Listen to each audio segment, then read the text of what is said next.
Hello အားလုံးပဲမင်္ဂလာပါ Anawada နေပြန်လဲကြိုဆိုလိုက်ပါတယ်ဒီနေ့ကတော့ကျွန်တော် knowledge sharing လေးနည်းနည်းပါလုပ်ချင်တယ်ကျွန်တော်လုပ်ပဲအကြောင်းအရာကတော့ဒီ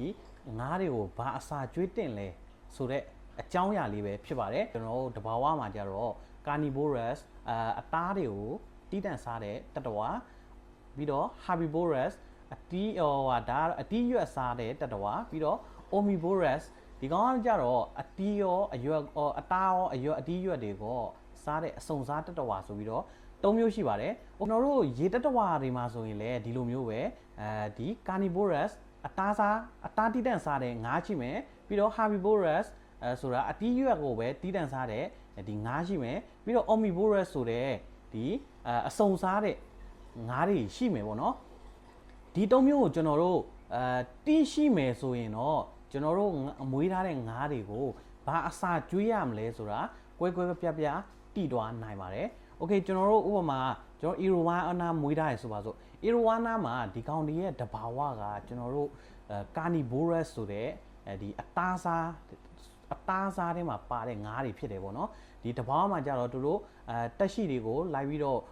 ဖမ်းယူစားတော့တယ်ပေါ့နော်။တနည်းအားဖြင့်ဒီကောင်တွေကို predator ဆိုပြီးတော့ခေါ်ကြတယ်ပေါ့နော်။ Okay ပြီးတော့နောက်တစ်မျိုးကကျွန်တော် herbivorous နဲ့ပတ်သက်ပြီးတော့ကျွန်တော်ဥပမာပေးရရင်တော့ကျွန်တော်စုပ်ခွက်ရှိမယ်နောက်တစ်မျိုးစုပ်ခွက်အပြင်ကိုတခြားအဲ့ free fan တွေပါတယ်ရှိမယ်ပေါ့နော်ဒီကောင်တွေကတော့အတီးရွက်ပဲတီးတန့်စားတာအတီးရွက်ပဲတီးတန့်စားတာဆိုတော့ကျွန်တော်တို့မြင်တဲ့အတိုင်းပဲစုပ်ခွက်တွေဆိုရင်ကျွန်တော်တို့ငါးကန်တွေကိုတန့်ရှင်းလုပ်ပေးတဲ့နေရာမှာတုံးတယ်ဒီ free fan လည်းအဲ့လိုပဲပေါ့နော် free fan လည်းကျွန်တော်တို့ငါးကန်တွေကိုမှတက်တဲ့ရင်းနှီးတွေကိုတန့်ရှင်းလုပ်ပေးတဲ့နေရာမှာကျွန်တော်အဓိကအတုံးပြူတယ်ပေါ့နော် Okay နောက်ဆုံးတစ်ခုကတော့ omnivorous ပေါ့နော်ဒီကောင်ကကြတော့ဒီအစုံစားတယ်ဒီပြောရရင်တော့ကျွန်တော်ဒီတတဝါထဲမှာလူ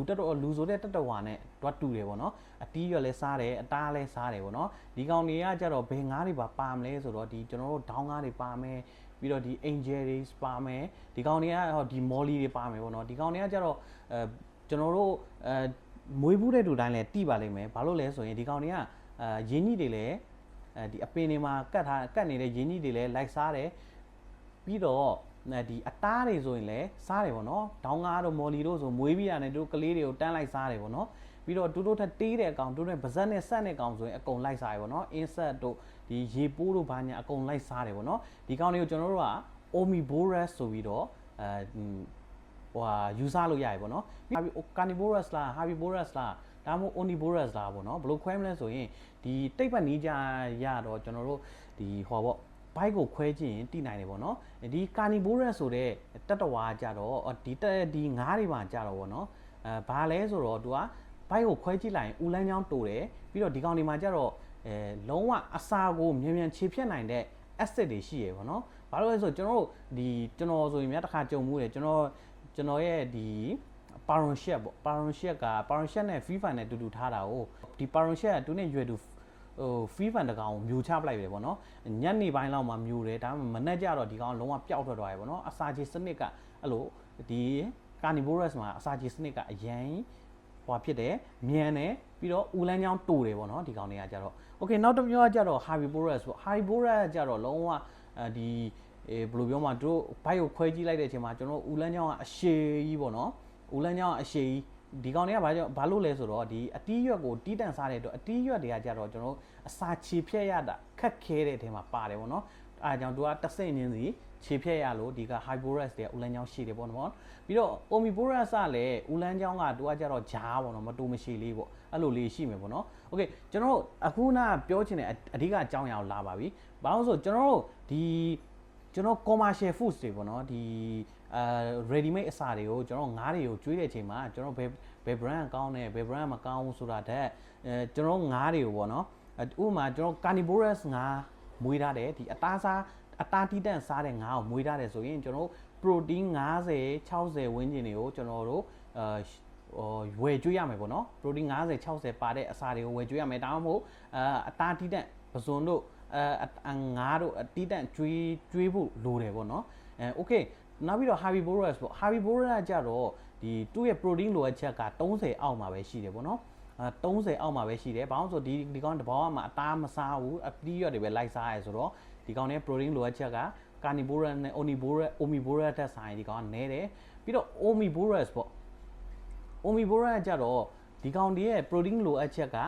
အနည်းဆုံး30ရာခိုင်နှုန်းမှာရှိရမယ်ပေါ့နော်အဲ့ဒါဆိုရင်ကျွန်တော်တို့ဒီငါအလှမွေးငါဝါနာရှင်နေနေနဲ့လေကျွန်တော်တို့လက်ထဲမှာမွေးထားတာ carnivorous လား herbivorous လား omnivorous လား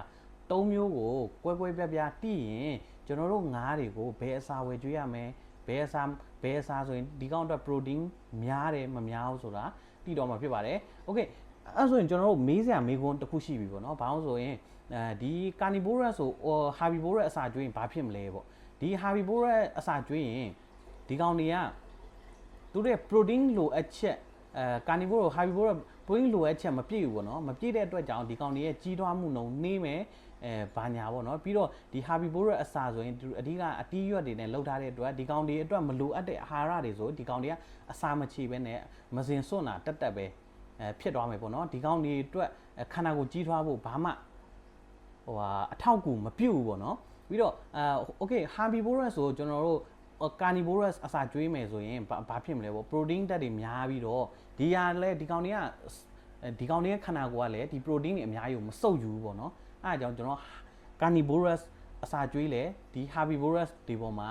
အကျိုးတက်ရောက်မှုကနည်းမယ်ပေါ့နော် okay အဲ့ဆိုရင်ကျွန်တော်တို့ဒီအလှမွေးငါဝါနာရှင်နေနဲ့ကျွန်တော်ငါးတွေကိုဘာငါးတွေမွေးထားလဲဆိုတာသိရှိပြီးတော့ကျွန်တော်တို့ဒီဘာအစာကျွေးရမလဲဆိုတာကိုကွဲပြားသိနိုင်ပြီလို့ထင်ပါတယ် okay ဒီနေ့ပြပြတော့ကျွန်တော်ဒီငါးတွေကိုဘယ်လိုအစာတွေကျွေးရမယ်ဘယ်လိုဘယ်ငါးတွေကဘယ်လိုဘယ်မျိုးစားအားထဲမှာပါလဲဆိုတာကိုကျွန်တော်ရှင်းပြခဲ့တာဖြစ်ပါတယ်နောက်ဗီဒီယိုနဲ့ပြန်လည်ဆုံတွေ့ကြမယ်ကျွန်တော်ရဲ့ page ကိုလည်း like subscribe လုပ်ထားပြီးဖို့မမေ့ပါနဲ့အားလုံးကျေးဇူးတင်ပါတယ်တတား